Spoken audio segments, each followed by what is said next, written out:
Hey everybody, welcome to Obscurities and Miniatures. So, today I've got some of Plast Craft Games colored Kensei scenery. You notice I have a fondness for samurai and samurai related stuff, and today, what exciting piece of terrain do we have to build? A shed and a latrine, obviously with a door for privacy. So you can see the dimensions there. If you've never built any of Plast Craft's colored stuff,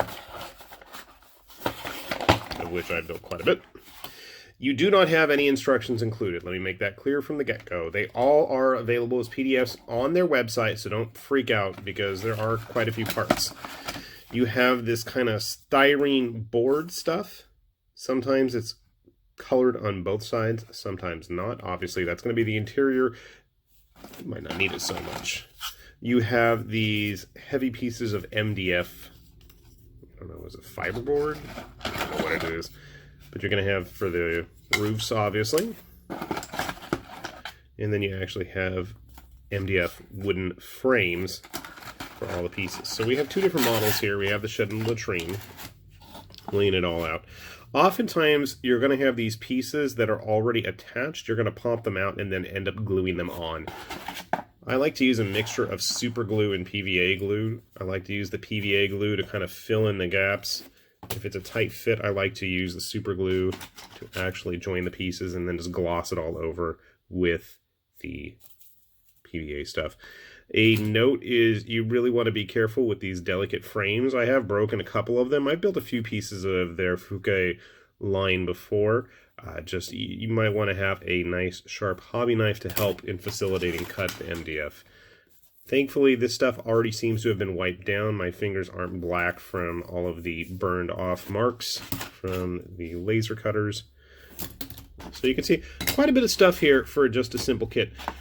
The nice thing about the Plast Craft terrain is that it does tend to go together quickly. It looks a little bit daunting because there are a lot of parts here and there, but the basic setup does not look too complicated. Sadly, this does not include any of those nice fences, and I don't remember which sets actually had the fences from this lineup, but no worries, I've got plenty of fences as it is. So, I'm going to grab my glues, we're going to get this stuff put together, and I'll show you how it looks, and I'll make sure to grab some actual Kensei models, because they are a little bit shorter than some of the other samurai models on the market, and that way you can see this stuff built to scale. Sit tight.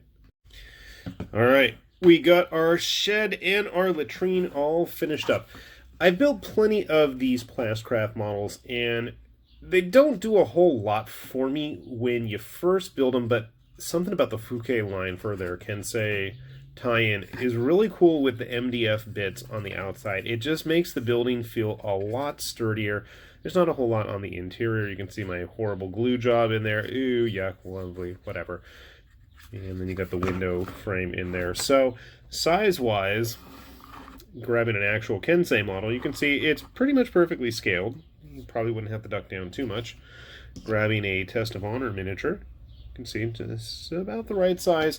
It's when you start getting into some of the larger scale stuff like Bushido is going to be a little bit bigger.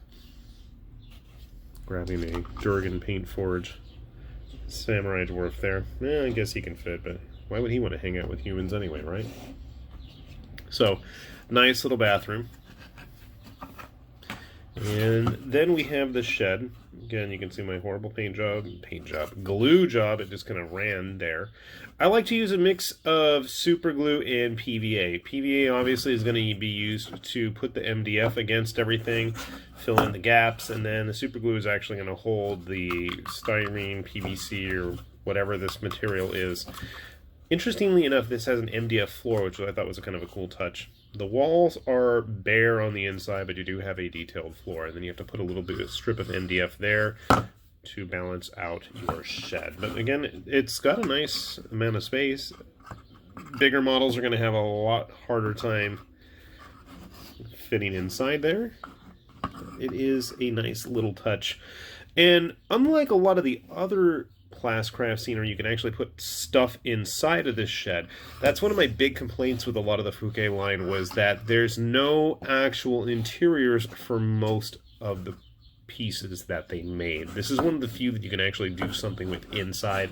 You want to have models stationed at the windows, you know, you're totally able to do that. And again, I really dig the MDF frame on the outside. It gives it a nice sturdiness that some of the other Plast Craft models, like I had a lot of the desert ones, it kind of lacked. You had to really throw in a lot of glue to help support it, but on the outside here, it just really keeps everything nice and sturdy. So I hate to say, but I think this stuff is out of print now. I know there's a few places online that still have it, but it's a nice addition if you're going to go with a, you know, very Japanese themed village of any kind. Then I think something like this would really fit in nicely. And there's quite a bit of little, you know, scatter terrain and stuff that they made as well. So hopefully we'll show some more of that off. I know I've got plenty more where this came from in my garage, so sit tight and hopefully you'll be seeing more of it. With that said, this is High Lord Tamberlane with Obscurities and Miniatures, saying thanks for watching, and we'll see you back here soon. Bye-bye.